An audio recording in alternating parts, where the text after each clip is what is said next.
한국농수산대학교 재학생과 졸업생을 위한 컨설팅이 제공됩니다. 법률, 세무상식을 전담 변호사와 세무사가 도와드립니다. 카카오 채널에 한농대 법률 세무자문을 입력하세요. 여러분의 든든한 힘이 되어드립니다. 안녕하세요. 아, 오늘 강의를 맡게 된 법무부인 연의 우석한 변호사입니다. 강의 주제는 응업 현장의 사업자를 위한 형사법 강의이고 주로는 산업안전보건법과 중대재해처벌법과 관련해서 이야기를 해보도록 하겠습니다. 네, 저는 이렇게 생겼고요. 이게 제가 태어나서 찍은 사진 중에 제일 잘 나온 사진입니다. 어, 제가 만약 좀 더 잘생기고 좀 더 키가 컸다면 아마 공부를 열심히 안 했을 텐데 어, 어쩔 수 없이 공부를 조금 해가지고 어, 검사도 하게 됐고 그러한 인연으로 오늘 여러분들에게 형사법 강의를 하게 되었습니다.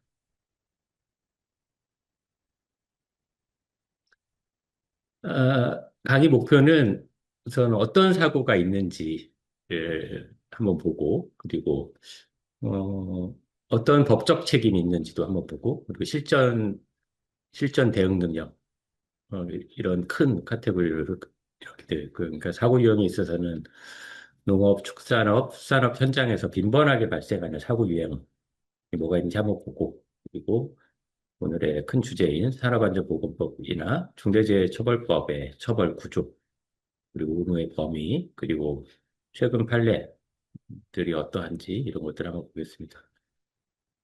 그리고 사고가 발생했을 때 형사처벌을 피하기 위해서는 사전에 어떤 것을 해야 되고 사고 후에는 어떻게 행동해야 되는지 이런 것에 대해서 말씀드리도록 하겠습니다.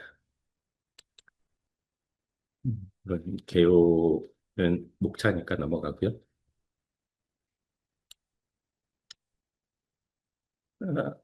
농업 현장의 법적 위험, 농업 현장의 특수 위험 요소라고 할 만한 것들이 당연히 농기계 사고가 제일 많고 그리고 밀폐 공간 위험, 그리고 높은 곳에서 작업하는 고소 작업의 추락, 그리고 화학물질 노출 이런 사고들이 좀 많습니다. 당연히 농기계 사고가 제일 많은데 농기계가 크고 트랙터, 경운기, 콤바인 뭐 이런 것들이 다 크잖아요. 크고 좀 높은 곳에서 뭔가 작업이 이루어지기도 하고 그렇기 때문에 전복이나 넘어지거나 아니면 끼거나 뭐 이런 사고들이 많습니다. 또 밀폐 공간, 축사 같은 곳에서는 밀폐되어 있는 곳에서 분뇨에서 발생하는 그런 가스 이런 것도 환기 비비로 인해서 질식하는 사고들이 발생하기도 합니다. 그리고 높은 곳에서 작업이 이루어지는 경우 비닐하우스 같은 곳에서 추락하는 경우 그리고 감전 사고 이런 것도 종종 있습니다. 그리고 농업 현장에서 농약 이런 약품을 취급하기 때문에 화학물질이 노출돼서 사고가 발생한다. 그리고 계절 근로자 그리고 외국인 근로자 지금 현장에서 우리나라가 지금 고도화되어 가지고 현장에서 현실적으로 일하려고 하시는 분들이 많지 않기 때문에 외국인 근로자들을 근로자로 고용할 수밖에 없고 이런 분들의 증가로 인해서 통역 문제 그리고 교육이 잘 통역 문제이기도 하지만 안전교육이 잘 이루어지지 않는 경우가 있고 이런 안전교육이 미흡할 경우에 법적 책임이 가중되기도 합니다. 그리고 이제 외국인 근로자이기 때문에 근로기준법과 출입국관리법 위반 문제도 나중에 좀 간단히 언급하겠지만 그런 형사책임 문제도 발생하기도 합니다. 최근 3년간 농업사고 통계를 보면은 의외로 연간 사망자 수가 100명이 넘을 정도로 농업, 임업, 어업사고로 사망이나 사망자 수가 있습니다. 말씀드렸듯이 농기계 사고가 중에 50% 이상 다 농기고 사고이고, 그리고 어, 근로자들이 외국인이 많다 보니까 외국인 근로자가 증가하고 있습니다. 어, 이런 사고에는 세 가지 책임이 따르는데, 형사 책임, 행정 책임, 민사 책임이 세 가지 책임이 따릅니다. 형사 책임은 기본적으로 이제 산업안전보건법 위반과 그리고 중대재해법 위반, 그리고 형법상 업무상 과실치사상죄, 이 세 가지 형사 책임 문제가 발생하고, 행정 책임은 이게 형사 책임은 우리가 흔히들 아는 경찰서, 검찰, 뭐 법원 이쪽과 관련된 문제인 거죠. 벌금을 내느냐, 뭐 혹은 뭐 교도소에 가느냐 이런 문제인 거고, 행정 책임은 시청, 구청 뭐 이런 군청 이런 곳에서 나오는 행정처분, 이게 과태료 그리고 작업 중지 명령, 개선 명령 이런 것과 관련된 행정 책임의 문제가 따르고, 또 하나로는 이런 사고가 났으면은 그 피해를 입은 근로자에 대한 손해배상 문제가 발생하게 됩니다. 근데 뭐 사망사고 같은 게 발생하게 되면은 그 사망으로 인하여 그 사망한 자가 잃어버리는 손해, 잃어버리는 이득 이런 걸 다 배상해 줘야 되니까 이건 이제 억대로 늘어나게 되거든요. 이런 민사 책임까지 발생하게 됩니다. 그래서 오늘의 주제인 산업안전보건법에 들어가서 보면은 이제 산업안전보건법과 중대재해법의 차이를 좀 알아야 되는데, 우선 이제 산업안전보건법은 뭐냐라고 하면은 기본적으로 안전규정을 지키도록 의무를 부과하는 기본 안전법이다. 그렇게 이제 산업안전보건법이나 산업안전보건규칙에 들어가 보면은 엄청나게 많은 안전 기준과 의무를 규정하고 있습니다. 이거 해라, 이거 해라, 이거 해라, 뭐, 높은 곳에 갈 때는 뭘 해야 되고, 위험한 걸 할 때는 뭘 해야 된다라는 이런 의무를 부과하고 있습니다. 기본적으로는 이런 의무를 부과해서 그 의무를 지키게끔 하는 거죠. 그리고 위반했을 때는 기본적으로 행정처분을 하고, 그리고 좀 중한 사안에 대해서는 형사처벌을 하고, 이런 구조로 되어 있습니다. 기본적으로는 예방을 하는 걸 목적으로 하는 거죠. 이런 의무를 부과해 놓음으로 인해서 사업주로 하여금 근로자를 잘 보호할 수 있게끔 그런 이 법을 만든 것입니다.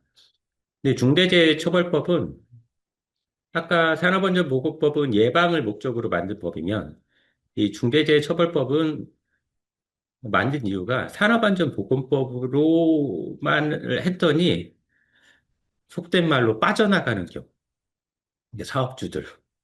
여러분들은 현장에서 사실 여러분들도 이제 사업주이시거나 아니면 사업주가 되실 건데, 사실 산업안전보건법만 있으면 사업주가 빠져나갈 수 있는 경우가 많거든요. 그런 경우, 사업주가 빠져나가면은 어떤 문제가 발생하냐면 근로자가 두텁게 보호받지 못할 경우가 있어요. 그러니까 사실 돈이 있는 사람은 사업주인데 그 중간 관리자한테 책임을 미루게 되면은 어, 다치거나 사망한 근로자는 충분한 보상을 못 받는 거죠. 그리고 사업주 오너가 이런 안전 관리에 대해서 큰 경각심을 가지지 않고 이렇게 산업안전보건법에 의무를 부과했음에도 불구하고 그런 걸 잘 지키지 않으니까 이대로는 안 되겠다라 해가지고 그런 산업재해, 중대재해가 발생하면 무조건 경영 책임자, 즉 오너에게도 처벌을 하겠다. 처벌도 좀 세게 하겠다라는 그런 취지로 이 중대재해처벌법을 만들었고 그걸 통해서 사업주들로 하여금 좀 더 근로자들을 보호하게끔 이렇게 만든 법이 중대재해처벌법입니다. 이 중대재해처벌법은 결과 위주인 거죠. 결과 발생 시 결과 사망이나 중상, 어떤 직업병이나 이런 중한 결과가 발생했을 때 처벌을 하는 법이고, 그러니까 시행령을 크게 올려서 사업주가 미리 안전관리 체계를 구축하도록 강제하는 법입니다. 이 처벌이 중심인 거죠. 음, 적용 대상의 차이를 보면은 산업안전보건법은 1인 이상의 모든 사업장은 다 산업안전보건법을 다 준수해야 됩니다. 그러니까 여러분들이 사업주로서 근로자를 고용해서 뭔가를 하신다면은 산업안전보건법은 무조건 다 적용되는 거죠. 근데 반면 중대재해처벌법은 소규모 사업장은 아직은 적용이 되지 않습니다. 상시 근로자 5인 이상의 사업장에 대해서만 중대재해처벌법이 적용됩니다. 당연히 여러분들이 하시는 농업, 축산업 모두 다 원칙적으로 적용되고, 다만 아까 말했듯이 인원 제한이 있어서 상시 5인 미만이면 제외됩니다. 산업안전보건법은 모든 사고와 질병에 대해서 적용되지만 중대재해처벌법은 근로자가 사망했거나 아니면은 6개월 이상의 상해, 이 중상이라고 말하는 중상자가 2명 이상이 했을 때만 적용됩니다.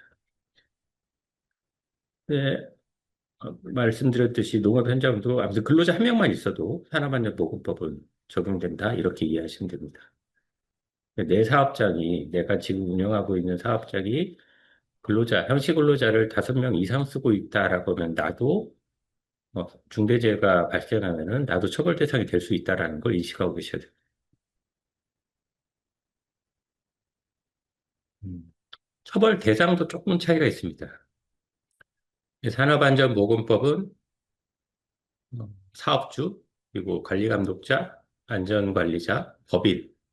법인은 양벌 규정으로 무조건 처벌되는 거고, 이게 사업주, 관리감독자, 안전관리자 이런 사람들이 처벌됩니다. 근데 모든 사업장에 무슨 관리감독자, 안전관리자가 있는 건 아니겠죠. 좀 큰 사업장으로 갈수록 사업주가 자기의 책임을 면하기 위해서 혹은 이런 관리감독자, 안전관리자를 두고 있죠. 근데 아까도 말했듯이 이 사람들한테 안전관리자, 관리감독자한테 책임을 미루고 사업주가 빠져나가는 것을 방지하기 위해서 만든 법이 어떻게 보면 중대재해처벌법입니다. 그리고 사망사고 시 처벌의 세기가 좀 다른데 산업안전보건법은 7년 이하 징역 1억 원 이하 벌금인데 중대재해법은 1년 이상의 징역 그리고 10억 원 이하의 벌금. 좀 되게 센 거죠, 이게. 7년 이하의 징역하면은, 이론상으로는 몇 개월, 뭐 이렇게도 가능한 거예요. 그런데 중대재해처벌법이 적용되는 순간 최하한이 1년 이상인 거죠. 이게 센 법이죠. 법, 형사처벌 규정 중에 1년 이상 징역이 된 범죄들은 대부분 중형들입니다. 하한이 1년 이상입니다. 그리고 벌금도 10억 원 이하, 그러니까 세죠. 그리고 법인은 50억 이하의 벌금까지 벌금을 받게 됩니다. 그러니까 내가 좀 사업을 크게 해서 법인을 운영하고 있는데 중대재해가 발생했다라고 하면은 경영자인 오너인 나라가 처벌되는 문제 그리고 벌금도 이렇게 엄청나게 큰 액수의 벌금이 부과될 수 있는 이런 상황이 되는 겁니다. 사업이 휘청할 수 있는 거죠. 그러니까 그럴 수 있으니 미리 잘 준비하고 이 재해가 발생하지 않도록 최대한 노력해라라는 취지로 만든 법입니다. 즉, 중대재해처벌법은 사고 발생 시 사업주나 대표가 직접 형사처벌이 대상이 되게끔 그렇게 만든 법입니다.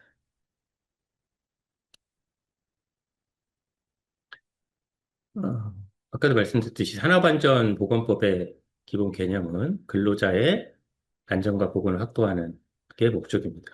그리고 여러 개, 12개 의무들이 쭉 부과되어 있는데 여러분들이 뭐, 자세한 것까지는 알 필요는 없을 것 같아요. 근데 이렇게 의무를 부과해서 근로자의 안전을 보건을 확보하고 있다라는 정도 아시면 될 것 같고, 용사업장 규모는 아까도 말씀드렸듯이 상시 근로자 한 명만 있어도 적용이 된다. 내가 사업을 하고 있다면 근로자를 고용해서 하고 있다면 적용 대상이 된다라고 이해하시면 되겠습니다.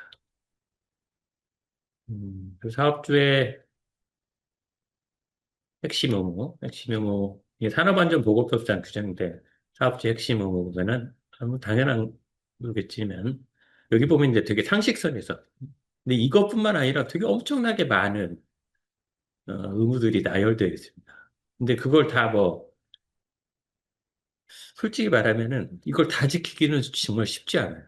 쉽지 않고 여기 보면은 뭐 농기계 안전장치 뭐 설치하고 동력 전달축에 보호 덮개를 설치하고 회전부에 방호 장치를 만들고 뭐 고소 작업 시 안전대 발판을 설치하고 이런 의무들 이건 정말 이거는 뭐 정말 그 산업안전보건법이나 산업안전보건규칙에 있는 의무 중에 아주 극히 일부분이고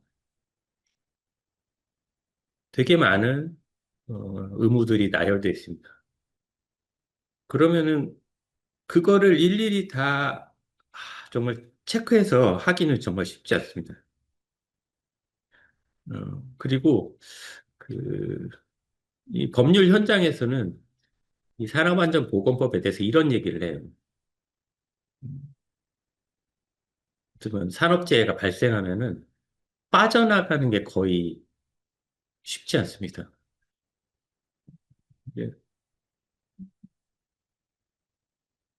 되게 사업주가 근로자를 보호해야 할 의무는 이 법을 보면은 거의 부모가 자식을 기를 때 드려야 되는 그런 보호의무 있잖아요. 거의 무한대의 보호의무를 어떻게 보면 규정하고 있습니다.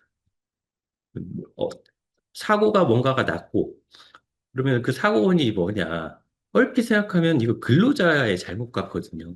그럼에도 불구하고 그런 근로자의 잘못 같지만 사업자가 뭔가 잘못한 부분도 조금이라도 있게 되거든요. 그러면은 그 의무 위반이 됩니다. 그렇기 때문에 사실은 이 안전조치 이런 뭐 의무를 말씀드리지만 음, 지키기는 솔직히 쉽지 않다. 그리고 이거는 이런 산업 안정에서 일어나는 사고들은 일부러 저지르는 사고가 아니잖아요. 지금은 근로자들이 실수로 하는 거거든요. 어떻게 보면 발을 헛디뎌서 높은 곳에 떨어지거나 이런 일이거든요. 근데 그런 거를 모두 다 예상해서 뭔가를 하기는 솔직히 쉽지 않습니다. 여기 트랙터 그림이 있지만 이 트랙터 위에 가서 뭔가를 작업을 해야 돼요. 그런데 원칙은 이제는 높은 곳에 올라갈 때는 뭐 추락 방지용 뭐 난간을 만들고 여기 고리를 해서 떨어지지 않도록 해야 되고 한데 현실적으로 그걸 하는 거 불가능하잖아요. 가능은 하겠지만 그런 걸 안 하잖아요. 그렇기 때문에 사실 이런 산업재해가 발생하는 걸 모든 걸 막기는 쉽지는 않다. 모든 걸 막기는 걸 쉽지 않고 다만 여러분들이 주로 접하는 무슨 농기계나 어, 그렇지만 할 수 있는 것들 있잖아요. 주로 접하는 현장에 관련해서 일어날 수 있는 사고들이 이런 게 있으니 내 현장에서 이런 게 자주 있다고 하니 이런 것 정도는 좀 주의해 보자 정도의 관심을 가지고 하시면 될 것 같습니다. 뭐 보건 조치에 있어서는 아까도 말씀드린 환기를 잘못해서 비닐하우스의 축사의 환기를 안에서 발생하는 사고가 있으니까 환기해야 되고, 그리고 보호구 지급, 뭐, 당연하겠지만, 농약, 뭐, 이런 거 취급할 때 마스크가 있어야 되고, 장갑이 있어야 되고, 이런 보호구를 지급하고 착용하도록 해야 됩니다. 그리고 축사 분료 저장소 같은 곳에서는 밀폐 공간에서 작업하는 걸 금지하거나, 아무튼 철저한 감독하에 진행을 해야 됩니다. 그리고 산업안전법에 보면은 하여튼 교육 의무도 있습니다. 그 교육 의무는 아까 뭐 어떤 그런 조치를 했느냐 이런 것뿐만 아니라 근로자에게 안전하게 뭔가 작업을 하도록 음, 교육하도록 할 의무를 사업주에게 부과하고 있습니다. 분기별로 정기 교육을 실시해야 되고 정기 안전보건 교육을 실시하도록 되어 있습니다.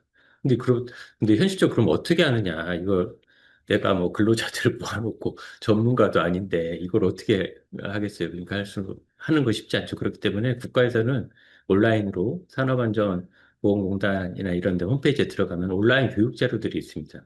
여러분들은 이런 것들을 안내하고 만약 여건이 되신다면 뭐 일주일에 한 번 혹은 한 달에 한 번, 뭐 1시간 정도 특정한 시간을 잡아서 근로자들에게 이런 온라인 교육을 하게끔 하고 내가 이렇게 사업주로서 근로자에게 이런 교육 기회를 부여하고 교육을 했다라는 자료를 남겨두시면 됩니다. 농기계 뭐 조작 교육 그리고 외국인 근로자 교육 뭐 이런 얘기 있지만 여러분들이 해야 되는 건 4번 그 기록을 보관해야 된다. 그래야만 나중에 산업재해가 발생했을 때 노동청이나 경찰에서 조사가 나왔을 때 이렇게 내가 할 수 있는 최선을 다했다라는 것을 얘기할 수 있고 그것이 중대재해처벌법을 좀 피할 수 있는 자료가 되기도 하고 어쩔 수 없이 처벌을 받아야 된다라고 하면은 처벌의 형량을 줄이는 데도 도움이 됩니다. 그러니까 이런 교육 기록을 교육을 하고 교육을 할 기회를 제공하고 교육을 할 교육을 하는 방법을 안내하고 내가 이렇게 했습니다라고 기록을 보관해야 됩니다. 그리고 위험성을 평가해서 이것도 역시나 자료로 남겨두게 되어 있습니다. 산업안전보건법이나 규칙에 보면은 이런 고시가 있거든요. 고용노동부 위험성 평가에 관한 지침이 따로 있어요. 그래서 그걸 보면은 연 1회 이상 하게끔 되어 있고, 어, 나는 그 소규모인데 해야 돼라고 했지만 농장의 규모가 작아도 해야 됩니다. 그러면 이건 어떻게 하는 거냐? 이건 뒤에 좀 다시 말씀드리겠습니다. 그리고 안전보건 관리 체계를 구축해야 되는데 이건 뭐 되게 거창한 건 아니고 또 법은 되게 거창하고 막 되게 뭐 좀 뭐 뭔가를 해야 되는 것처럼 돼 있지만 법이라는 거는 음, 국민이 국회의원을 뽑고 국회의원이 법을 만들잖아요. 근데 저는 그렇게 생각해요. 법이라는 건 약간 상식선에서 이 정도 상식은 지키자라고 만들어 놓은 게 법이잖아요. 산업안전보건법이나 뭐 지침 이런 거에 보면은 되게 뭐 복잡하고 이렇게 되어 있지만 거기서 요구하는 건 딱 상식선에서 하기를 요구하는 거거든요. 근데 여기 보면은 뭐 안전보건관리체계 구축하고 되게 이름은 어, 거창하지만 뭐 실상을 보면은 이런 것들입니다. 이게 안전보건 담당자를 지정해 놓는 거죠. 이게 현장 책임자가 있다면은 현장 책임자를 안전보건 담당자로 지정하고 이렇게 내 농장에서는 안전보건 담당자가 누구다. 아니, 나다. 이렇게 안전보건 담당자 지정해 놓고 그리고 작업 전 점검표 매일 또는 뭐 특정한 일주일에 한번 이렇게 작업 전에 점검표를 작성해서 그 기록을 보관하고 말씀드렸지만 이 보관하는 게 중요합니다. 보관하고 그리고 보고 체계 뭐 이게 시설 이상 시 즉시 사용 중지하고 보고하는 이런 체계 이거 뭐 별거 아니잖아요. 그러니까 내가 이렇게 안전 담당자를 지정해 놨다라고 문서로 하나 내가 보관하고 있고 그리고 점검표 만들어 놓고 이 점검표를 어떻게 할 것이냐 이런 것들은 뭐 역시나 이제는 노동청 홈페이지나 이런 데 보면은 음, 예시가 있습니다. 이것도 역시나 좀 이따 다시 좀 말씀드리겠습니다.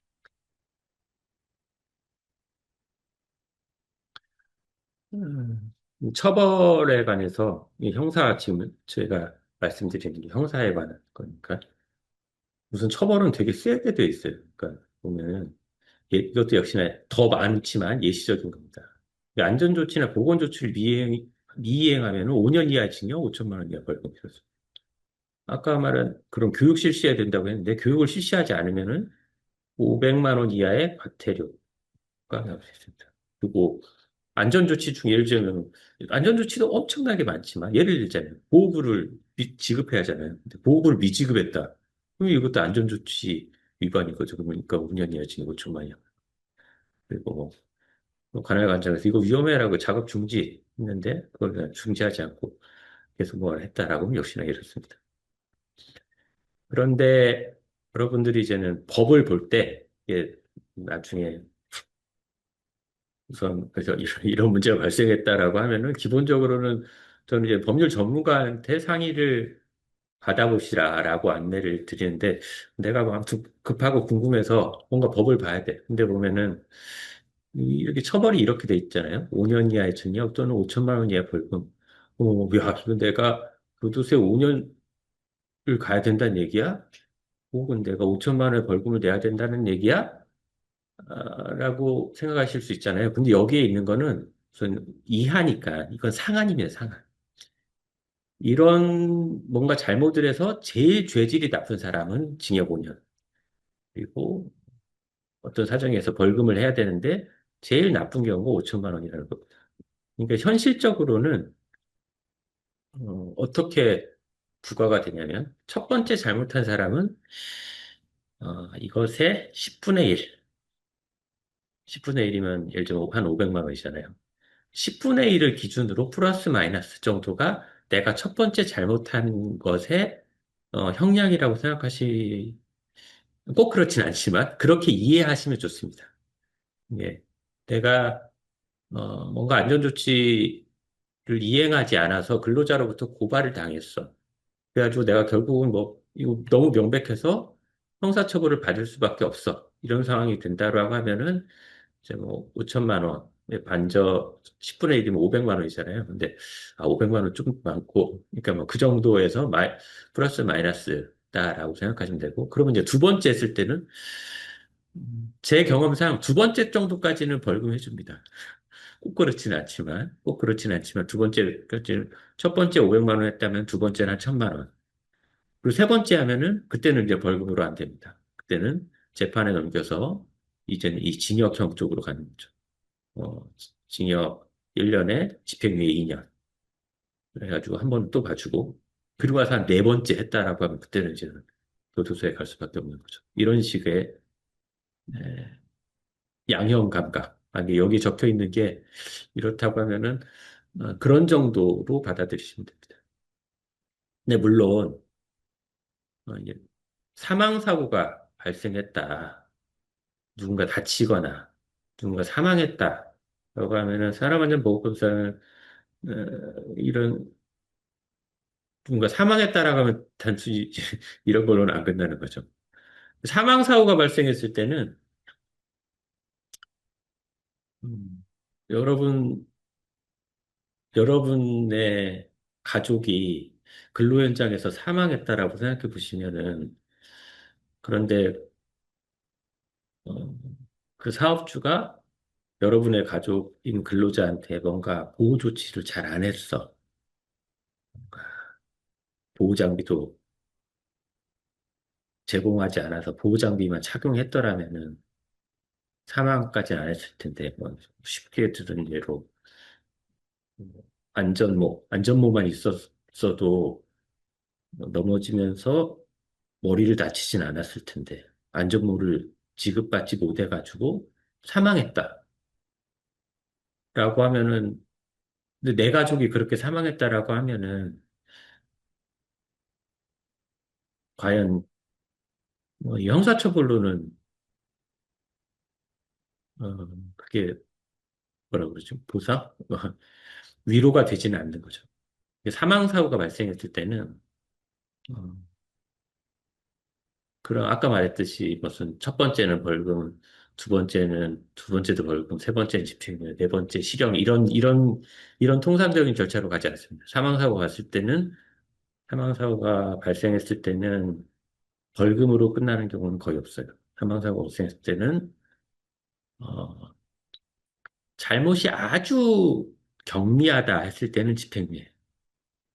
잘못이 좀 많아 그러면 무조건 교도소에 갈 수밖에 없다라고 생각하시면 됩니다. 사망자가 많다라고 하면은 우리나라의 법 감정이 딱 그런 것 같아요. 뭔가 실수로 혹은 사업주가 뭔가 잘못했고 그 현장에서 근로자들이 여러 분 어, 고의는 아닐지라도 아무튼 사망했다라고 하면은 사업주도 교도소에 간다라고 생각하시면 됩니다. 간다라고.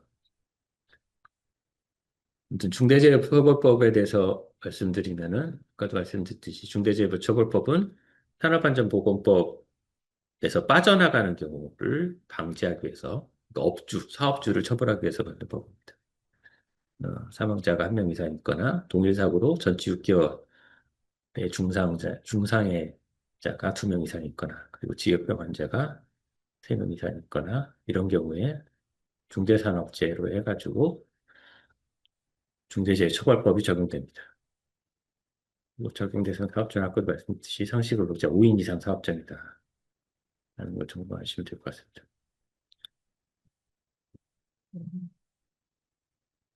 뒤에 말씀드릴 기회가 있을지 모르겠는데 중대재해처벌법에도 중대산업재해라고 해가지고 뭐 사망자 1명 이상, 공일사고 전치 6개월, 중상해자 2명 이렇게 나오잖아요. 그리고 직업병 환자 3명 이상인데 산업안전보건법에도 중대재해라는 말이 비슷하게 나옵니다. 근데 그거 산업안전보건법에서 말하는 중대재해는 조금 다릅니다. 그래서 산업안전보건법의 중대재해는 거의 똑같은 말이 양 법에 다 나오는데 산업안전보건법에 나오는 중대재해는 중대재해가 발생했을 때 사업주가 노동청에 신고해야 돼요. 신고하지 않으면 이게 처벌받습니다. 처벌받는데 그 기준을 정하고 있는 중대재해가 있는데 거기서는 사망자 1명 이상 그리고 전치 3개월 이상 중상해자 2명 이상 뭐 이렇습니다. 근데 뭐 그런 구별 기준까지 여러분들이 뭐 외우고 이러실 필요는 없을 것 같고 사망자가 있거나 사망자가 있거나 중상해자가 뭐 여러 명 발생했거나라는 일이 있으면은 여러분들이 알고 계셔야 되는 거는 우선 노동청에 보고해야 된다.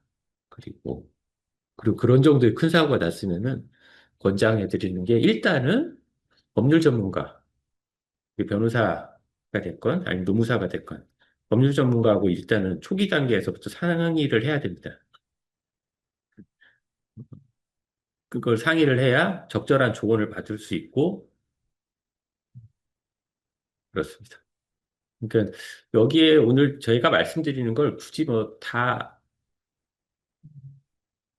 암기할 수 없고 아실 필요도 없습니다. 근데 중요한 것들 몇 가지만 예전에 어렴풋이 내가 어떤 변호사한테 그런 거 설명 들었었지 하고 알고 계시면 되고 어떤 사고가 발생했을 때는 권장하기로 음, 법률 전문가한테 상의를 해라. 그리고 지금 한농대에서는 컨설팅 사업을 하고 있으니까 컨설팅 사업 제휴가 되어 있는 저희나 아니면 좀 변호사한테 상의를 해라. 그러면 무료로 상담받으실 수 있습니다. 음. 중대재해처벌법은 그럼 무조건 다 아까 그렇게 뭐 사망사고 발생하거나 이러면은 무조건 책임을 지느냐? 꼭 그렇지는 않습니다. 꼭 그렇지는 않고 어, 사업주가 이런 네 가지 의무, 사업주가 해야 되는 이 네 가지 의무를 다 했다라고 하면은 면책되기도 합니다.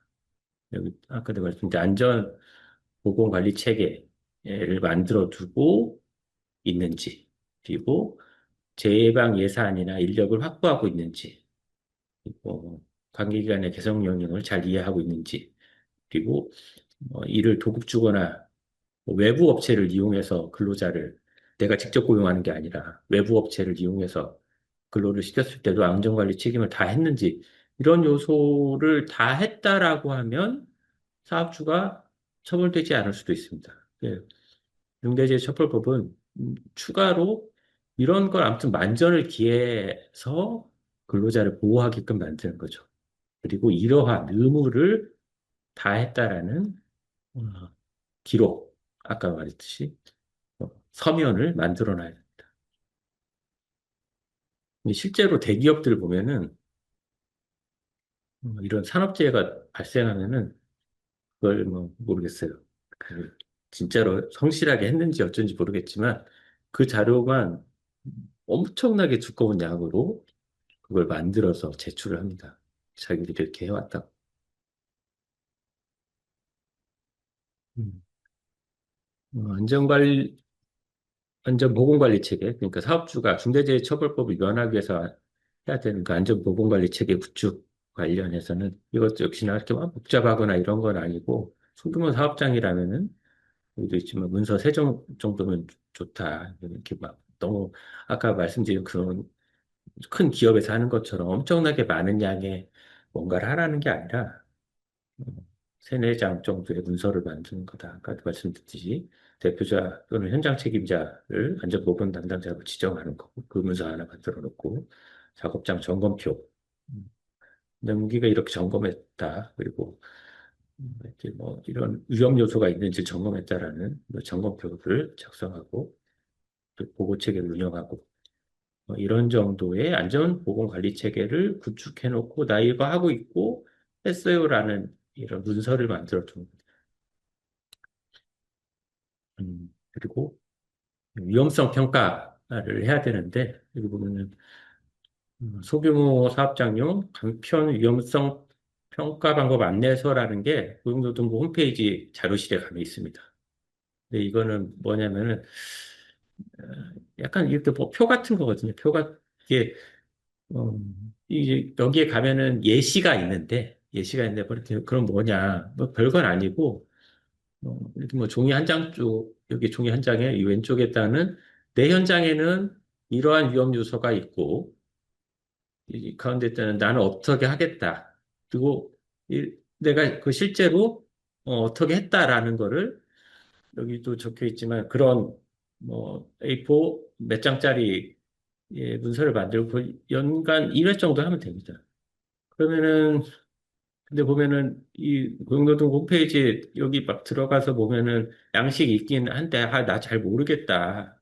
잘 모르겠다. 어떻게 만들어야 되고 뭐 어떻게 이거 별거 어려운 건 아니거든요. 그럼에도 불구하고 모르겠다라고 하시면은 어, 저희 컨설팅에 문의를 주시거나 역시나 전문가들한테 물어보면 되는데 별거 아니거든요. 별거 아닌데 처음 해보시거나 이러면 잘 모르신다고 하면은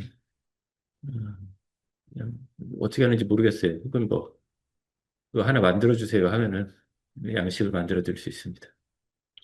뭐 이렇게 아무튼 그 핵심은 위험 요소를 파악하고 내가 대책을 이렇게 하겠다라고 적고 그리고 그 나 이렇게 했는지를 평가해서 그걸 서면화 남겨두는 거예요. 말은 이렇게 뭐 거창하게 돼 있지만 별거 아닙니다. 그리고 안전보건교육을 해야 된다고 말씀드렸는데 역시나 아까도 말씀드린 것처럼 고용노동부나 안전보건공단에 제공하는 온라인 교육이 있고 분기마다 한 번 실시하고 그리고 뭐 이것도 어려운 건 아니고 그 온라인 강의 몇 30분 정도 듣게 하거나 이러면 됩니다. 그리고 나서 이게 교육했다라는 거 교육일지 작성해 놓고 서명 받고 이렇게 하면 됩니다.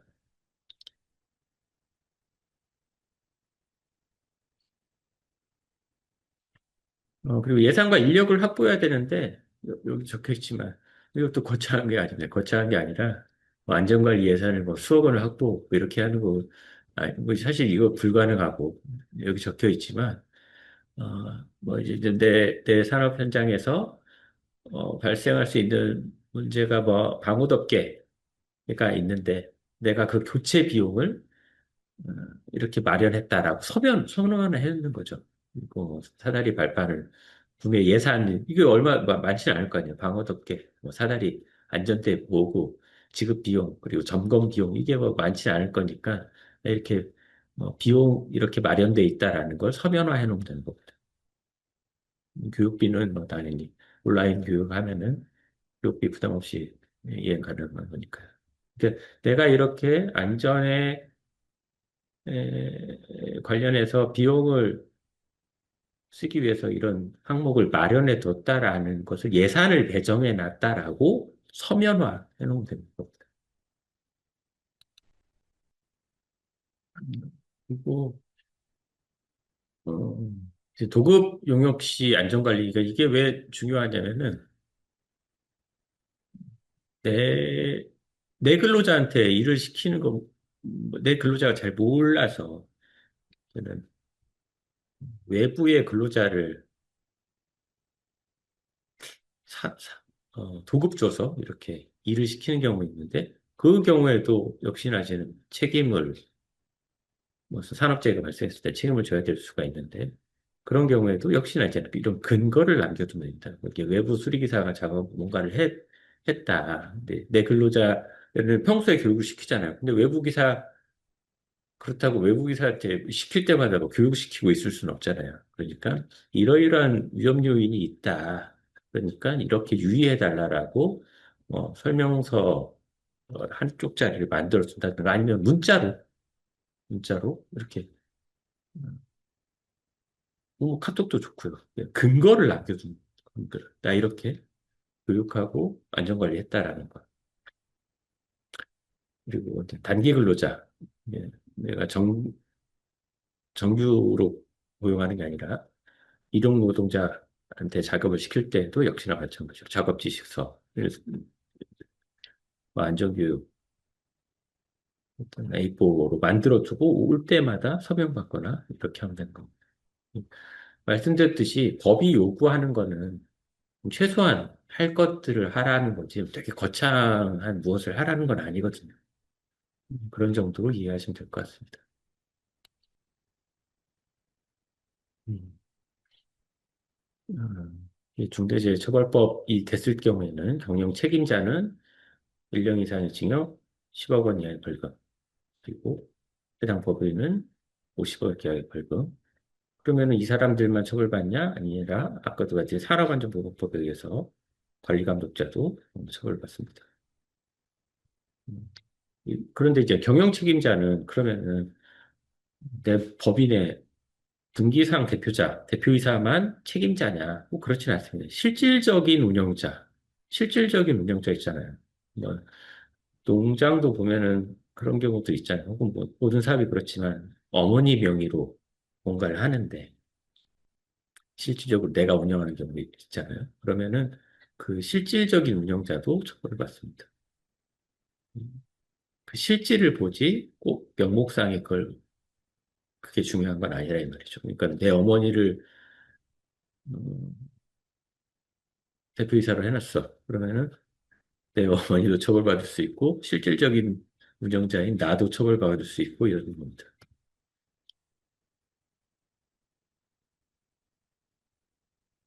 어, 뭐 실제 사례 분석인데요. 사실 뭐 이거는 그냥 예시입니다. 예, 이런 사례가 있었다라는 것 정도입니다. 아까도 말씀드렸듯이 어, 경운기에서 회전부 끼임 사고가 발생한 경우인데 덮개가 파손된 상태로 작업하다가 회전부에다 끼임 사고였으니 사망합니다. 그러면은 당연히 뭐 안전조치 미이행에 대해서 하나만 보고법도 되고 음, 경영자 책임자 과실 점검 부실로 해서 안전보건법 위반이 인정됐습니다. 그런데 이제 중대재해처벌법은 이 사안에서 면했는데 산업안전보건법 위반과 업무상 과실치사죄는 되는 거죠. 아까도 처음에 그런 말씀 드렸잖아요. 누군가 사망하면은 책임을 완전히 면하는 거는 빠져나가기 쉽지가 않습니다. 그리고 제 또 자주 있는 사례가 그냥 높은 곳에서 작업하는 거, 특히 그냥 비닐하우스에서 작업하다가 추락하는 경우도 종종 있습니다. 종종.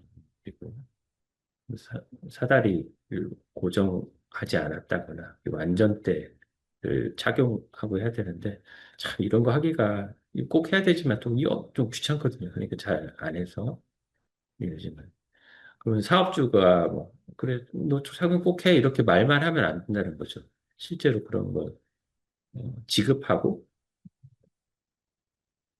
그리고 확인하고 뭐 이런 것들 해야 됩니다. 이 사안에서는 교육 기록이 없었거든요. 굉장히 불리한 거죠. 그러면 아까도 말했듯이 그런 자료가 있고 없고의 차이가 책임을 면하느냐 면하지 않느냐 이런 문제도 있지만 음, 또 하나는 책임을 면할 수 없다고 하더라도 그 형량에 있어서 뭐 벌금이냐, 집행유예냐, 혹은 집행유예냐, 실형이냐, 뭐 이런 차이도 있습니다. 그리고 질식사하는 경우도 밀폐 공간에서 음, 산업 현장이라는 게 약간 어, 살기 편하게 만들어 온 공간이 아닌 거잖아요. 밀폐 공간이 많거든요. 환기도 안 되거나 이런 경우가 많기 때문에 질식사하는 경우도 종종 있습니다. 통풍, 송풍이 안 됐었던 거죠. 그리고 가스 측정도 안 됐다. 어, 근데 솔직히 말씀드리면 평소에 가스 측정하는 사람이 어디가 있어요? 하지만 뭔가 사고가 발생하면은 온갖 책임거리를 찾게 되거든요. 그러면은 사실 법에 이런 규정이 있어. 그러면은 의무 위반이 되는 거죠. 처벌을 면할 수 없게 됩니다. 이 사안에서는 법인이었고 법인의 큰 벌금이나 뭐 10억 원이어가지고 큰 대기업도 아니고 벌금 10억 원이면 좀 피워갈 수밖에 없는 거죠. 음. 지금 한 50분 됐으니까요. 한 10분만 쉬었다가 다시 8시에 강의를 다시 시작하도록 하겠습니다. 10분 후에 뵙겠습니다. 여러분 강의를 다시 시작하겠습니다. 음, 참 법이라는 게 재미가 없습니다. 저는 경제학을 학부를 했고 그다음에 이제 법학을 공부했는데 법학이 재미가 없더라고요. 이 재미없는 이유가 법은 어, 되게 추상적으로 기술할 수밖에 없거든요. 추상적으로 적어 놓을 수밖에 없어요. 왜냐면은 어, 발생할 수 있는 모든 경우를 법에 다 적어 놓을 수는 없잖아요. 그러면은 법이 막 엄청나게 두꺼워지겠죠. 모든 경우의 수를 갖다 다 기술하려면. 그렇기 때문에 법은 되게 추상적인 말로 적어 놓을 수밖에 없고, 그 추상적인 거를 보고 구체적인 사안을 이렇게 접목시켜서 이해를 해야 되는데, 법 자체는 추상적이지. 그리고 우리가 법률 위반이나 뭐 이런 것들을 해본 적이 없잖아요. 그러니까 실제로 해보면은 바로 이해가 되고, 바로 그러는 별거 아닌데, 실제로 이걸 접해보지 못했기 때문에 음, 잘 이해가 안 되는 거예요. 그러니까 재미가 없거든요. 아무튼 그런 측면이 있습니다. 그러니까 여러분들 중엔 당연히 그런 일이 없으셔야 되고, 그런 일도 없었겠지만, 이 산업재, 이런 거를 한 번만 겪어보면 이거 별거 아니고, 아니, 별거 아닌 건 아니죠. 누군가 다치고 뭐 사망했다라는 게 별거 아닌 건 아닌데, 이 뭐 해야 되는 일들, 또 어떻게 대응해야 되는지 이런 것들을 이제는 한번 겪어보면은 이제는 쉽게 잘할 수 있는데, 그전에는 내가 겪어보지도 않은 일을 추상적인 이런 법률이나 강의만을 듣고서, 이거 참 이해하기가 쉽지 않습니다. 그리고 귀에 뭔가 좀 쏙쏙 들어오지도 않고 그런 어려움이 있습니다. 아무튼 다시 시작해보면은, 산업중대재해 발생 시 어떻게 해야 되느냐. 이게 사고 발생 즉시 해야 되는 것도 당연히 119 빨리 신고해서 음, 다친 분들 혹은 뭐 사망한 분들에 대한 응급 구조를 요청해야 됩니다. 그리고 당연히 뭐 기견 정지하고 현장을 보존해야 되고 그리고 2차 사고 방지하기 위해서 다른 보호자들 접근하지 못하게 하거나 이런 안전 확보를 해야 됩니다. 그리고 여기 이제는 관계기관 신고라고 제가 적어놓긴 했는데 일정한 부분에 대해서는 고용노동부에 보고해야 할 의무가 있습니다. 그 의무가 있으니까 해야 되겠죠. 그런데 어, 사실 뭐 즉시 해야 되는데 24시간이라고 돼 있지만 즉시 해야 되는 게 맞는데 음, 근데 저는 만약 그럼에도 불구하고 저는 그 전에 이런 산업재해가 발생했다면은 그 전에 역시나 법률 전문가한테 먼저 어, 무슨 당이 제일 먼저 119 신고를 해야 되고 법률 전문가에게 에, 물어서 어떻게 대응해야 되는지를 상의해야 할 것 같습니다. 저라면. 왜냐하면 이제는 신고를 하는 순간 이제는 바로 거의 고용노동부의 근로감독관이나 조사관들이 나와서 조사를 시작하게 되거든요. 경찰이 오거나 현장에 오거나. 네, 그런 순간부터 어, 이제 진술을 하게 되거든요. 근데 어, 우리나라 말은 아다르고 어달라서 그 초기에 어떻게 진술했는지, 내가 어떻게 진술했는지, 혹은 현장에 있는 사람이 어떻게 진술했는지가 아, 혐의의 의무, 과실의 의무, 내가 처벌을 받을지 안 받을지 뭐 이런 것을 좌우하기도 하거든요. 근데 비법률 전문가, 법률을 저처럼 이렇게 자주 접하는 사람이 아니라면은 내가 이렇게 얘기하는 게 맞는지 저렇게 얘기하는 걸 맞는지를 판단하기가 쉽지 않아요. 그런 상황에서 조사를 받게 되면 그리고 갑자기 막 와서 조사하고 여기서 확인서 쓰라고 하고 서명하라고 막 하고 이럴 수도 있거든요. 근데 이거 해야 되는지 말아야 되는지 이런 행동이 나한테 도움이 되는지 어쩐지 알 수가 없거든요. 그렇기 때문에 어, 신고하고 뭐 사고방지 조치 이런 건 현장 보조 이런 건 해야겠지만 관계기관에 신고하기 전에 법률 전문가한테 상의를 하라고 권고드리고 싶습니다.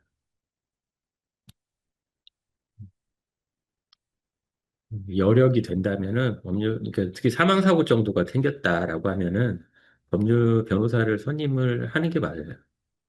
왜냐면은 그게 앞으로 많은 법률 절차가 있을 것이고 그것에 대해서 어떻게 대응해야 되는지 어떻게 진술해야 되는지 이런 것들을 알 수가 없거든요. 그리고 되게 불안하고 변호사를 선임해서 대응하시는 게 맞습니다. 비용이 들더라도. 왜냐면은 그 변호사 비용을 쓰지 않아서 변호사 비용 적지 않은 돈일 수 있습니다. 그렇지만 그 변호사 비용을 들이지 않아서 내 벌금형이 생각보다 훨씬 더 변호사 비용 이상으로 내 벌금형이 늘어나거나 아니면 벌금으로 끝나거나 이럴 수 있는 사안인데도 경우에 따라서는 징역형을 받게 되거나 이런 수도 있거든요. 그런 대응을 혼자서 하기는 실질적으로 쉽지 않습니다. 그렇기 때문에 법률 전문가를 선임하는 게 맞다.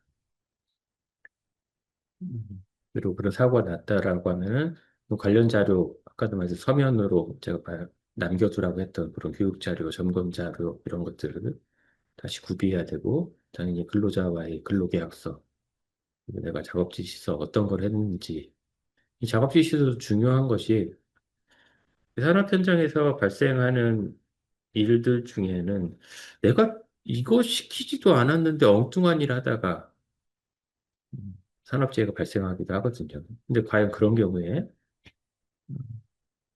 책임을 져야 되는지 이런 변소도 할 수 있잖아요. 이거 내가 지시한 것이 아닌데 내, 내가 지시한 범위 밖의 일에서 발생한 것이다. 물론 책임을 면하지는 못하더라도 형량을 줄이는 데는 의미가 있을 수 있죠. 그러니까 작업 지시서 이런 것도 있다라고 하면은 그럼 뭐 이게 구체적인 서면이 없다라고 하면은 관련된 사람의 진술 같은 거라도 확보를 해놔야죠. 근로자가 여러 명 있다라고 하면은 이거는 내가 지시한 게 아니라는 근거 이런 것들 좋습니다. 위험성 평가는 아까 말씀드린 것처럼 내가 정기적으로 그 위험성 평가를 했다라는 문서를 말합니다. 외국인 근로자는 이것도 좀 중요한 것 같아요. 근데 이제 의사소통이 완전히 잘 되는 외국인 근로자랑은 상관이 없는데 의사소통이 잘 안 되는 외국인 근로자라고 하면은 이 외국인 근로자를 주로 채용하는 근로 현장에서 뭔가 산업재해가 발생했다라고 하면은 그 산업재해를 입은 근로자뿐만 아니라 옆에 있던 목격자나 이런 사람들도 결국 조사를 받게 되거든요. 그렇기 때문에 적절한 통역이 있는 것이 향후 일 처리하는 데 도움이 됩니다.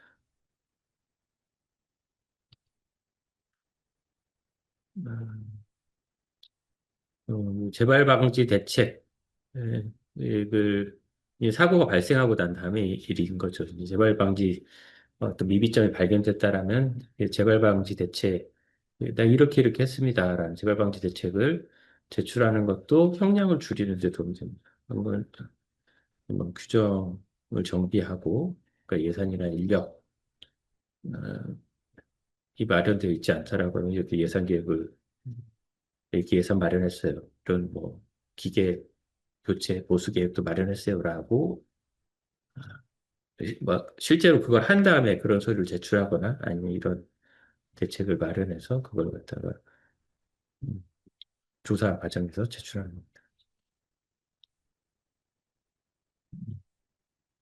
뭐 사업주와 관련해서 좀 체크해 보셔야 될 것들은 간단히 몇 가지 말씀드리면 근로자 관련해서는 뭐 당연한 얘기겠지만 근로계약서 있어야 됩니다. 모든 근로자가 서면 근로계약을 체결해야 되고 뭐 위반 시 당연히 형사처벌 대상입니다. 그 처벌이 크지는 않더라도 좀 형사처벌 대상이고 그리고 외국인 근로자는 고용 허가와 등록을 해야 됩니다. 적법한 절차를 거쳐서 외국인 근로자를 고용해야 되고 이것도 역시나 위반 시 형사처벌 대상입니다. 어떤 체크를 해보셔야 되고 계속 반복해서 말씀드리지만 안전교육 기록을 교육을 실시하고 교육 일지를 보관해야 됩니다. 그리고 아까 말씀드렸듯이 작업 지시서를 문서화하고 비치해야 됩니다. 이런 뭐 시설 기계에 관한 점검은 방호장치 점검, 뭐 사다리 발판 고정, 비닐하우스 전기 안전 뭐 이런 것들은 여러분들이 각자의 사업 현장에서 발생할 수 있는 안전 조치들 이런 것들 이제 각자가 아시잖아요. 그런 것들을 한번 보시면 될 것 같습니다.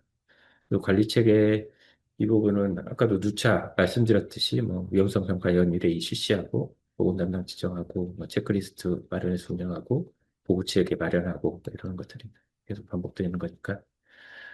음, 근데 이제 형사처벌 이제는 규정에 대해서 이걸 여러분들이 사실상 이 형사처벌 규정, 어떤 형사처벌 규정이 존재하는지, 그리고 나의 이런 행동, 혹은 어떤 사고 발생했을 때 내가 이런 규정이 위반되는지 어쩐지를 여러분들이 판단하는 건 사실상 쉽지 않습니다. 왜냐면은 아까 말했지만 법은 되게 일반적인 말로 되어 있거든요. 이렇게 뭐 구체적인 말로 되어 있는 게 아니라 일반적인 말로 되어 있고, 그 내 사안이 이 법에 적용이 될 것인지, 법을 이러면은 해석을 해봐야 되거든요. 근데 법을 해석하는 거는 일반인이 하기가 조금 어려운 측면이 있어요. 법률 전문가들. 이 법 자체가 갖는 한계인 거죠. 법은 일반적인, 추상적인 말로 기술할 수밖에 없고, 결국 그걸 해석하는 데 있어서 법률 전문가가 개입할 수밖에 없다는 거죠. 특히나 이 산업안전보건법이나 중대재해처벌법 뭐 둘 다 마찬가지. 이건 이제 과실법. 실수를 한 사람을 처벌하는 거예요. 이게 원칙은 형사법에서는 실수한 사람은 처벌하지 않아요. 그러니까 실수를 했다고 그걸 처벌하면 그건 좀 그렇잖아요. 근데 원래는 다 고의로 뭔가 잘못한 사람만 처벌합니다. 뭐 살인, 일부러 누굴 죽인 거잖아요. 절도, 일부러 훔치거나, 횡령, 일부러 남의 돈 뺏어 먹거나, 사기, 뭐 이런 거 다 고의범을 처벌합니다. 그러면 과실범을 언제 처벌하냐? 과실범은 그래, 이 정도는 실수로 한 경우, 어떤 의무를 위반한 경우도 처벌하자라고 우리 입법자들이 법으로 마련해 둔 겁니다. 이게 그런 경우에 산업안전보건법이나 중대재해처벌법은 고의범이 아닌 과실범을 처벌하는 처벌 규정이 마련되어 있고 그렇기 때문에 그래서 처벌하는 규정입니다. 사실은 예외적인 거죠. 과실범 처벌한다는 것 자체가 예외입니다. 예외. 그런데 더 나아가서 모두에 말씀드렸지만 산업안전처벌이나 과실범을 처벌한다고 하지만 실제는 무과실 책임처럼 운용되고 있습니다. 말이 어려운데 무슨 말이냐면 사고가 나면은 잘못이 없는 것처럼 보이지만 예, 실수도 없는 것 같아요. 고의는 당연히 아니겠죠. 고의로 한 건 아닐 테고 고의로 뭐 근로자를 사망하게 하거나 그러지는 않을 테니까. 그거는 이제 고의범으로 처벌받겠죠. 이거 실수인지 아닌지. 근데 이건 실수도 아닌 것 같아요. 내 잘못은 하나도 없는 것 같은 거죠. 그럼에도 불구하고 그 실수가 없더라도 사실상 어떻게 보면 처벌을 받게 될 수도 있다. 현실적으로는 무과실 책임처럼 무과실인 경우에도 처벌을 받을 수 있다라고 생각을 하셔야 됩니다. 왜냐면은 법 안으로 들어가다 보면은 뭔가 잘못이 나올 수밖에 없어. 그렇게. 이 무과실 책임처럼 운용되기 때문에 그러면은 처벌을 피할 수밖에 없다. 이렇게 뭐 사망사고 나거나 여러 명이 다치는 그런 일이 있어서는 안 되겠지만 발생한다. 그러면 처벌은 뭐 할 수 없어. 그러면은 고용주인 나는 뭐 어차피 처벌 못 면하는데 그러면은 뭐하러 중개할 필요도 없겠네. 그건 아니다 이거죠. 처벌을 면할 수 없다고 하더라도 처벌의 수위는 다르거든요. 처벌의 수위는 다르다. 그렇기 때문에 그 처벌의 수위를 달리하기 위해서는 교육을 하고 기록을 하고 그 자료를 보존해야 됩니다. 그리고 아까도 말씀드렸지만 전문가 자문을 받아서 사건 발생 즉시 변호사에게 자문을 받고 초기 대응을 해야 됩니다.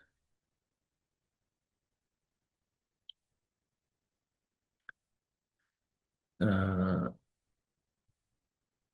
이거는 이제 산업안전보건법 위반뿐만 아니라 이제 어떻게 보면 전체 형사 절차의 개요이기도 한데 이렇게 흘러가고 여러분들은 어떻게 해야 된다라는 걸 전체적인 과정을 쭉 한번 다시 말씀드리겠습니다. 일단 산업재해가 발생했어요. 그죠? 사망사고가 발생하거나 중상해가 발생했다고 칩시다. 이제 전치 3개월 이상, 6개월 이상 중상해가 여러 명 발생했다고 하면 아까도 말씀드렸듯이 뭐 119 당연히 신고해야 되고 기계 멈추고 현장 보존하고 이렇게 해야 됩니다. 그리고 또 산안법에 보면은 54조에 따라 말씀드렸지만 고용노동부에 보고해야 됩니다. 중대재해라고 해요. 사망사고 전체 3개월 이상 중상해 2명 이상 그리고 부상자 직업성 질병이 10명 이상 이 부상자가 10명이거나 중상해가 아니더라도 부상자 10명이거나 아니면은 농약이나 어떤 화학약품 잘못 쓰거나 해가지고 직업성 질병이 10명 이상 발생했다 때는 고용노동부에 보고해야 될 의무가 있어요. 법적인 신고 의무가 있는 거죠. 미보고 시는 과태료가 부과되고요. 이런 이런 걸 해야 되니까 이런 조치를 이제 일단 해야 됩니다. 그죠? 그러면은 그 신고를 하게 되면 고용노동부 조사관이 현장을 바로 와서 조사하게 됩니다. 그러면 고용노동부에서 와서 뭐 하느냐, 뭐 당연히 서류를 보겠죠. 안전조치 했는지, 보건조치 했는지, 이런 걸 했는지를 봅니다.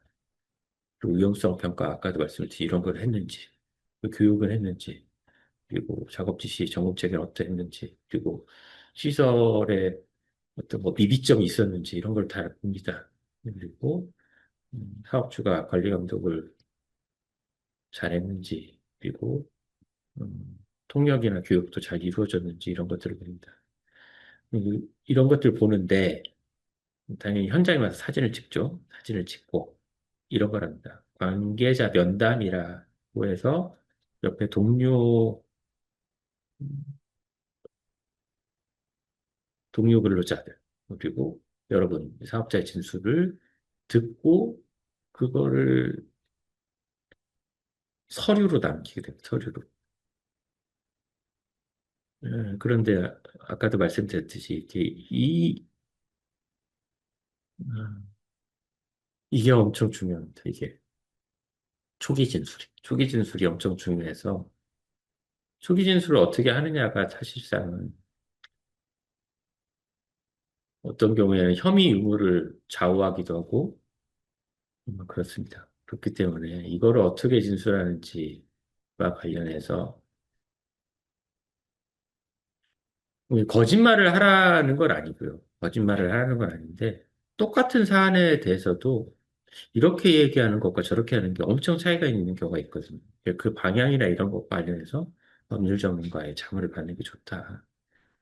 그리고 서류를 제출을 뭐 하라고 하거든요. 근데 그 서류 제출하는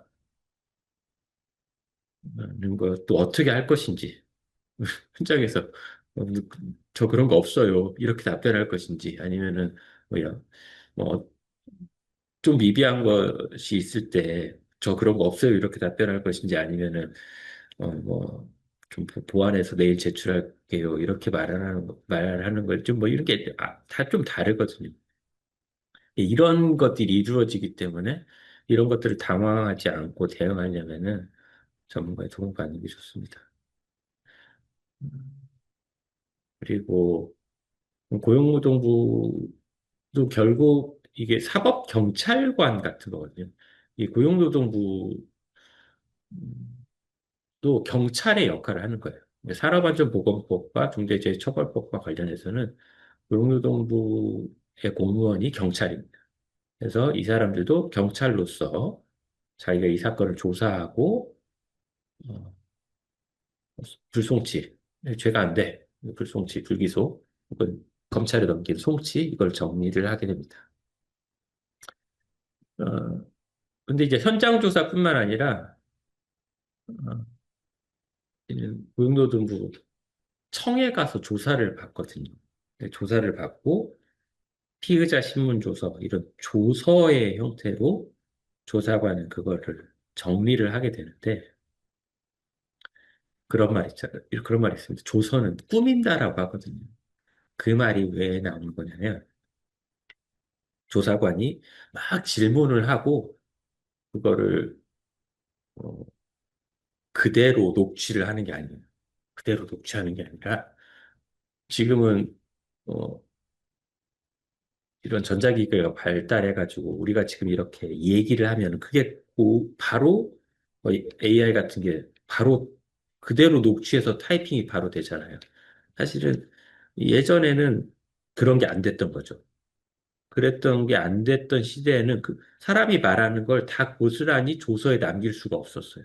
그렇기 때문에 경찰관, 뭐, 검사도 마찬가지고 수사관도 다, 이 사람들이 그걸 모두 다 타이핑을 할 수 없기 때문에 그거를 피의자가 진술을 하면은 그거를 갖다가 정리해서 문답의 형태로 남기게 됩니다. 근데 그 답변을 나는 A라고 얘기했는데 이 조사관은 A 다시 혹은 B라고 조서에 남길 수가 있어요. 얼핏 봐서는 내가 말한 거랑 비슷하게 적혀 있는 것 같기도 해. 그런데 실은 조사관은 음, 이 지금 조사를 받는 여러분이 여러분을 나쁜 사람으로 보고 있어. 나쁜 사업주야. 그럴 때는 물론 그래서는 안 되겠지만 조사관 이렇게 할 수도 있어요. 분명히 나는 A라고 말했는데 A 다시나 B라고 거기 적어 놓는 거예요. 이게 이런 거죠. 예를 들면 나는 교육을 어 교육을 나는 일주일에 한 번씩 했어. 일주일에 한 번씩 했는데 어 일주일에 한 번씩 해도 뭐 어느 정도 제대로 한 거거든요. 근데 뭐 그거를 뭐 거의 안 했다. 이거 좀 극단적이니까. 아무튼 이런 식으로 좀 내가 말한 것과 조금 뉘앙스를 바꾸어서 그걸 정리하는 수가 있어요. 그리고 이거는 조사관이 일부러 하지 않더라도 그런 뭐 고의를 가지고 그런 나쁜 행동을 하는 조사관은 그렇게 많지는 않죠. 근데 어떤 문제가 있냐면 내가 막 말을 하다 보면은 조사관이 그거를 요약해서 조서를 만들어야 되는데 사람이 다 그렇게 요약 능력이 뛰어난 건 아니거든요. 나는 이만큼을 얘기했어. 한 100가지를 얘기했어. 그런데 이 조사관이 이걸 다 요약하기가 어려워가지고 그중에 아니 나는 100을 얘기했는데 이 조서에 남겨진 거 보니까 10만 남겨져 있는 거예요. 그럼 이거 안 되는 거죠. 내가 말한 변소, 그 내가 말한 전후 사정들이 충분히 조서에 담겨야 되는데, 그게 안 담기는 경우가 있거든요. 근데 그거를 법률 전문가가 아닌 사람이 캐치하기가 조금 쉽지 않아요. 이게. 그리고 지금 저 조사관이 어떤 뉘앙스로 질문하고 있는지를 조사를 받는 사람은 그거 캐치해내기가 쉽지 않아요. 이게 법률적으로 저 조사관이 어떠한 의도로 물어보고 있는 것인지를 캐치하기가 쉽지 않습니다. 그리고 거기에 있는 답변이 어떠한 뉘앙스, 그리고 어떠한 책임을 물을 수 있는 요소가 있구나라는 걸 알기가 쉽지 않습니다. 그렇기 때문에 이런 사망사고나 중대재해가 발생한 사안들은 변호사의 참여를 받아서 조사를 받는 게 좋습니다. 그러면 변호사는 옆에서 참여를 해서 뭘 하느냐. 그 외국 영화를 보면은 막 그 변호사가 옆에서 조사받은 사람들에서 그건 얘기하지 마세요. 막 이런 그 얘기하잖아요. 우리나라 법률상으로는 그게 안 됩니다. 사실은.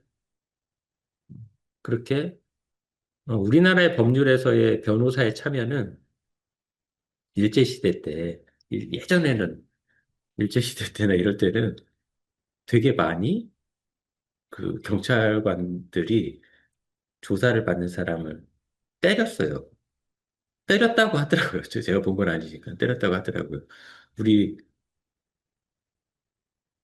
무슨 영화 있었잖아요. 송강호 나오는 영화.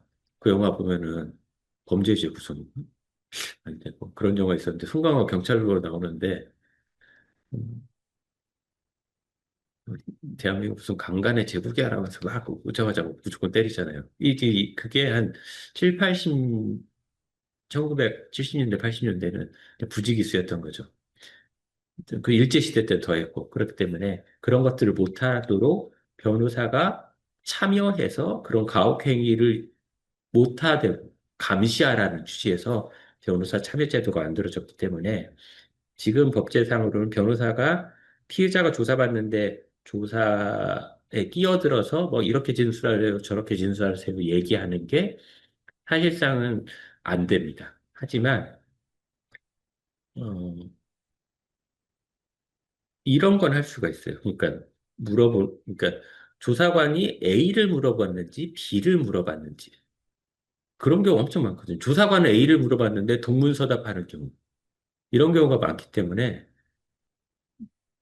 근데 동문서답을 하고 있으면은 조사가 완전 이상하게 산으로 가거나 불리하게 조서가 만들어지거나 이럴 수 있거든요. 예, 그런 것들을 방지하기 위해서는 변호사의 참여가 필요합니다. 또 중요한 사건들에서는 변호사를 선임해서 참여해서 조사를 받는 게 꼭 필요합니다.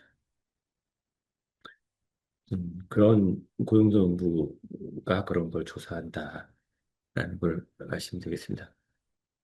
이 산업안전보건법은 특이하게 고용노동부 조사도 있고 경찰 수사도 이루어지게 됩니다. 어떻게 보면 똑같은 일을 여기서도 고용노동부에서도 하고 경찰에서 하는 거죠. 왜냐하면 수사권이 조금 달라서 그렇습니다. 고용노동부에서는 아까 말한 산업안전보고 중대재해처벌법에 대한 수사권이 있는 거고 이 똑같은 사안에 대해서 형법상 업무상 과실치사상죄라는 것도 성립합니다. 근데 이 형법상 이 업무상 과실치사상죄의 수사권은 고용노동부였거든요. 그렇기 때문에 어떻게 보면 좀 낭비 같기도 한데, 똑같은 사안에 대해서 어, 업무상 과실치사상죄로 경찰 수사도 이루어지게 됩니다. 근데 조사 내용은 거의 대동소이합니다. 거의 대동소이하고 똑같은 조사가 이루어집니다. 그래서 사건이 두 개로 나뉘어져서 어, 고용노동부에도 사건이 있고 경찰도 사건이 있고 이게 기소 의견, 뭔가 잘못됐다라고 하면 기소 의견 송치라는 표현을 하는데요. 이게 송치되면은 사업주가 뭔가 과실이 있는 거죠. 사업주가 뭔가 잘못한 부분이 있어서 과실이 있어서 기소 의견이 되면 송치, 검찰로 음, 보낸다는 뜻이겠죠. 송치가 되면은 경찰 사건, 고용노동부 사건이 검사에 가서 이게 합쳐지게 됩니다. 하나의 사건은. 근데 때에 따라서는 약간 시간 간격이 있기 때문에 따로따로 처리가 되기도 합니다. 근데 통상적으로는 검찰청에 가서 합쳐져서 처리가 되게 됩니다. 아주 드물게로는 사업주의 과실이 없다. 사업주가 잘못한 건 없다. 뭐 아까 안전조치나 뭐 이런 것들도 다 충분히 했다라고 하면 불송치, 불기소가 되기도 합니다. 즉 고등정보 조사와 경찰 조사가 이루어지고 그 다음으로 이제는 검찰로 넘어가겠다. 그러니까 검찰로 송치 되는 거죠. 그러면은 경찰과 경찰조사관이 사건을 정리해서 검찰 송치하게 됩니다. 그럼 검찰에서는 검사가 다시 조사하느냐. 조사할 수도 있고 안 할 수도 있고. 근데 이 부분은 지금 약간 그 검찰청 그 관련된 형사소송법 절차가 바뀌고 있어서 내년에는 어떻게 될지 모르겠어요. 내년 10월인가 11월부터 이제 검찰청이 없어지잖아요. 그래서 그 부분, 검찰청에 보안 수사권을 줄 것인지 말 것인지가 지금 논의되고 있기 때문에 검찰에서 추가 수사가 있을지 없을지는 그때 가서 봐야 되겠다. 아무튼 지금 현재 법상으로서는 검사가 추가 조사를 할 수도 있고 안 할 수도 있다. 근데 뭐 어느 경우에 그런 검사가 추가 조사를 하느냐. 아주 중요한 사건이라고 하면은 말하기 좀 그렇지만 뭐 말하기 좀 이상하지만 뭐 사망사고 났다거나 여러 명의 중상해가 발생했다거나 이런 경우들은 검사가 다시 한번 조사하면서 그 과실 유무가 있는지 여부를 갖다가 다시 한번 점검합니다. 네, 그런 검찰 조사가 이루어지고, 네, 그게 꼭 필수적인 건 아니어서 검사가 조사를 하지 않기도 해요. 그렇고, 근데 검사가 이제 조사를 해보고 나서 검찰이 이제 처분을 결정합니다. 경찰이나 고용노동부에서는 기소 의견을 송치했지만 검사가 보기에 내가 보기에는 아니야. 이게 법률상 과실이 없어라면 불기소를 하기도 하고 그 다음으로 그래 이거 뭐 잘못한 게 있어. 하지만 이거는 근로자가 잘못한 부분이 훨씬 많고 사용자, 고용주가 잘못한 부분은 좀 너무 없는 것 같아. 이거는 뭐 근로자가 잘못한 부분이 너무 많기 때문에 고용주를 처벌하는 것까지는 좀 그래라고 하는 경우에는 기소를 유예하는 여기도 뭐 불기소라고 표현하기도 하는데 아무튼 이 불기소 혐의 없음 이건 죄가 안 돼라고 표현할 수도 있고 기소 유예 잘못은 있지만 한번 유예해 줄게 검사가 이렇게 하기도 하고 여기까지는 불기소인 거죠. 그리고 나서 약식 기소라는 것도 있습니다. 검사가 보기에 이거는 뭔가 좀 사망 사고의 약식 기소는 거의 안 하고요. 뭐 뭔가 근로자가 다쳤고 음, 고용주가 뭔가 좀 잘못한 부분도 있는데 뭐 합의도 됐고 한번 그냥 벌금 정도로 끝내는 게 적절할 것 같다. 굳이 재판까지 받는 건 좀 뭔가 과하다고 생각했을 때는 약식으로 기소합니다. 약식 기소는 어떤 거냐면 우리가 뭐 음주운전 같은 거 했을 때 벌금 받잖아요. 그런 거랑 비슷한 겁니다. 약식으로 기소한다는 거고 약식 기소를 하면은 법원에 사건이 가긴 하는데 판사는 검사가 구형하는 그 약식 벌금 액수를 보고 그냥 적절하면 거의 솔직히 말하면 도장만 찍는 수준으로 그냥 검사가 처분하는 대로 그대로 결정이 됩니다. 그게 약식 기소고 이게 사망사고나 이렇게 중한 사건들은 약식 기소는 하지 않고 대부분 기소합니다. 기소는 뭐냐면은 부공판이라고 해서 법정에 가서 재판을 받게끔 하는 거죠. 이런 기소로 처분을 하게 됩니다. 예, 아까도 말씀드린 기소는 정식판으로 넘어가는 경우다. 약식 기소는 벌금형으로 마무리되는 경우다.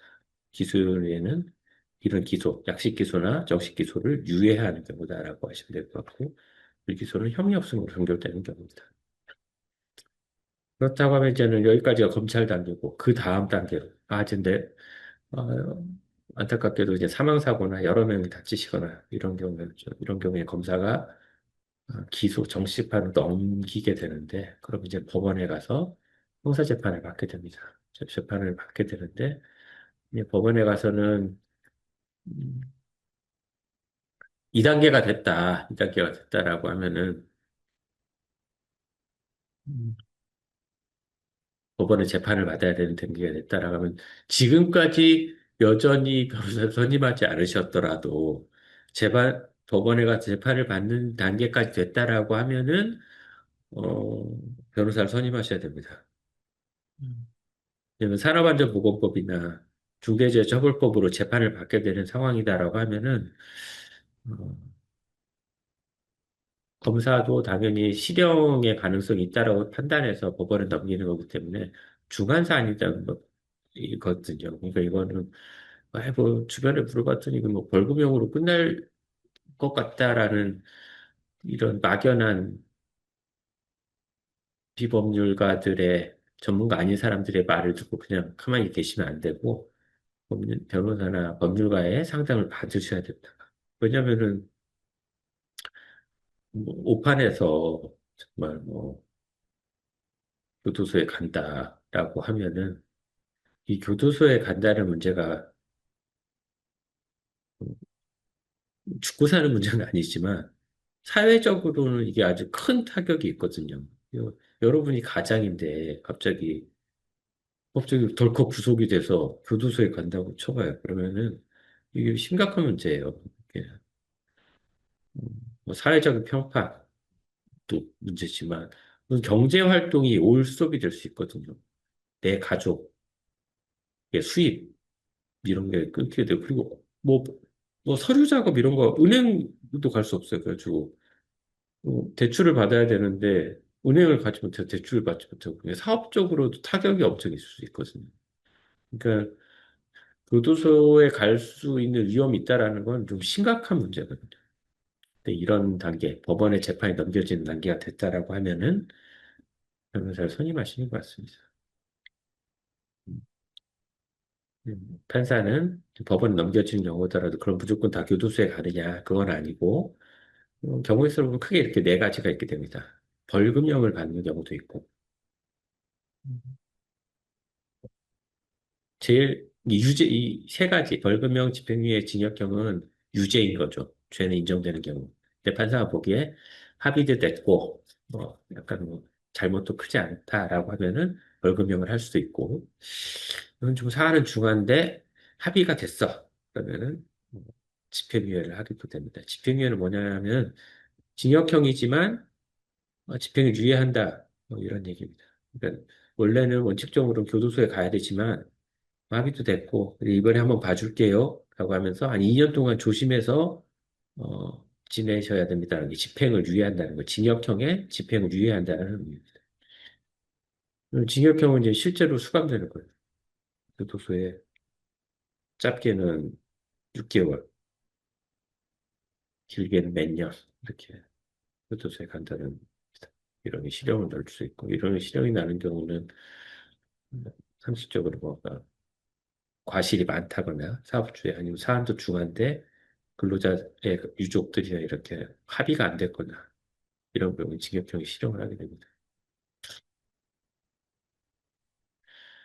경우에 따라서는 드물게 무죄가 되기도 해요. 왜냐면은 사업주의 과실 여부를 막 다투는 경우가 긴 있거든요. 근데 이거는 좀 어려운 영역. 이게 뭐지? 어렵다라는 거는 여러분들이 판단하기 좀 쉽지 않아요. 이 과실이 있는지 없는지는 약간 법률적으로 뭐좀 따져야 되는 부분들이 많거든요. 그렇기 때문에 이것들은 어떻게 보면 억울한 경우죠. 억울한 경우는 변호사들과 상의를 하시는 게 맞습니다. 법원에 가면은 이러한 절차로 처벌할 되고 법원의 재판은 한 번이냐 뭐 어렸을 때 배우셨겠지만 우리나라 재판은 3심제도예요. 그러니까 1심에서 한 번 1심 판사가 재판을 한 번 해서 이런 형을 정하고 그래서 뭐 만약 항소를 하게 된다면 검사는 형이 약해요라고 항소할 테고 여러분이 만약 실형을 받았다고 하면 이게 형이 너무 중해요라고 항소하게 됐죠. 그러면 이제는 2심으로 넘어가게 됩니다. 항소심이라고 하는데 항소심 가서 다시 재판을 하게 되고 사실상 여기가 끝입니다. 그다음에 이제 대법원 3심인 대법원이 있지만 삼심인 대법원에 가서 바뀌거나 하는 경우는 확률상으로는 아주 드물거든요. 그거는 아주 극히 드물기 때문에 그런 두세 번 정도의 재판을 받게 된다 정도만 하시면 되겠습니다. 제가 준비한 어, 강의는 이 정도까지인데요. 혹시 뭐 질문 사항이 있으시거나 어, 이런 것도 있으시면은 질문해 주시면 될 것 같습니다. 그, 뭐, 모두에 말씀드렸듯이, 이거를 다 이해하고, 암기하고, 이것도 불가능하고, 그럴 필요도 없습니다. 그럴 필요도 없고, 여러분들은 어떤 일이 발생했을 때, 전문가에게 상의한다. 이것만 기억하시고, 그리고 아까, 오늘 말씀드린 것 중에 이제는 해야 되는, 서면으로 남겨야 되는 것들이 있었잖아요. 예를 들면 위험성 평가, 그리고 뭐 이런 것들. 일정한 서식을 만들어서 보관해야 되는 경우가 있거든요. 근데 그런 것들에 관련해서, 어, 고용노동부나 이런 데 자료실 가보면 다 있긴 있습니다. 근데 그게, 음, 거기도 예시만 있지, 여러분들의 작업 현장과 관련해서 구체적으로 그 서류를 어떻게 써야 되는지는 음, 거기에 그렇게 자세하게 설명이 있지는 않거든요. 과연 어떻게 해야 될지가 조금 잘 모르겠다 싶으시면은 역시나 컨설팅 같은 그런 제도를 어, 활용하시면 좋을 것 같아요. 저희한테 이런 상황에서 이 강의 들었는데 어떻게 해야 되는지 잘 모르겠습니다라고 어, 상담을 주시면은 저희가 여러분들의 사업장과 관련해서 어떠어떠한 요소가 들어가야 되고 어떠어떠하다라고 어, 안내를 해드리거나 경우에 따라서는 샘플을 만들어 드릴 수도 있을 것 같습니다. 음, 그렇게 하시면 될 것 같고, 음, 네.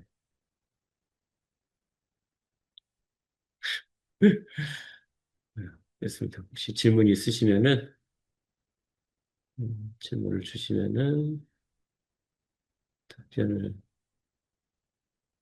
해드리겠습니다. 근데 참 이거는 사실 보면 아주 극히 드문 사례인 건 맞아요. 왜냐면 이제 산업안전보건법이나 중대재해처벌법의 형사 절차까지 간다? 이렇게 무조건 100% 가는 것도 아니거든요. 그리고 사망사고나 이런 중상해가 발생하는 경우가 무슨 일단 많지는 않겠죠. 근데 조금 경미하다고 할 수, 예를 들면 뭐 손가락이 잘리거나 이런 거는 솔직히 덜어 있어요. 좀 자주 있는데 이런 사건들은 100% 형사 절차로 가지는 않아요. 왜냐면은 예를 들면 근로자가 현장에서 손가락 절단되는 사고는 종종 있거든요. 종종 있습니다. 종종. 그런데 이게 꼭 형사 절차로 이어지지는 않는 것이 왜냐면은 그게 근로자의 과실도 있고 근로자도 이제 고용주와의 관계도 있고 하니까 우선 먼저 그 근로자는 이게 사망사고 아닌 경우에는 그 고용주와 이제 손해배상에 관해서 뭔가 적절한 합의점을 찾으려고 하거든요. 그러면은 그 합의점을 찾게 되면은 형사 절차까지는 이어지지 않는 경우도 많습니다. 근데 또 이제 그런 고민이 들어가죠. 근로자가 제시한, 근로자도 본인이 그걸 다 알기는 어려우니까, 어, 법률 전문가나 뭐 이런 사람들의 도움을 받아서 자기가 청구할 수 있는, 받을 수 있는 손해배상액을 계산해가지고 고용주한테 이제는 청구하고 제시를 하거든요. 고용주는 그걸 보고 이게 적정한 것인지 어쩌는 건지 알 수 없거든요. 그것도 쉽지 않습니다. 그런 거 알려주라고 저희 같은 법률 전문가가 있는 거니까 그런 경우도 역시나 어, 법률 전문가한테 자문을 구하시면 좋을 것 같습니다. 저희뿐만 아니라 되게 다양한 법률 상담이나 이런 제도들이 마련돼 있어요. 요즘은 변호사들이 예전보다 많아졌거든요. 그러니까 뭐 각 지자체, 법원 이런 데에서 제공하는 뭐 상담도 있고 다양한 상담 제도가 있으니까 활용하셔야 됩니다. 혼자서 끙끙 앓고 있을 필요가 없습니다. 오늘 뭐 이 산업안전보건법 위반, 뭐 중대재해처벌법 위반에 관해서 강의를 했지만 당연히 여러분 사업장에서는 이런 일이 없어졌으면 좋겠고 그리고, 혹시라도 있을 수 있으니 오늘 말씀드린 최소한 정도의 서류 준비는 해두시고 그리고 뭔가 사건이 발생했을 때는 음, 법률 전문가의 도움을 받으시라라고 말씀드리면서 오늘 강의를 마무리하겠습니다.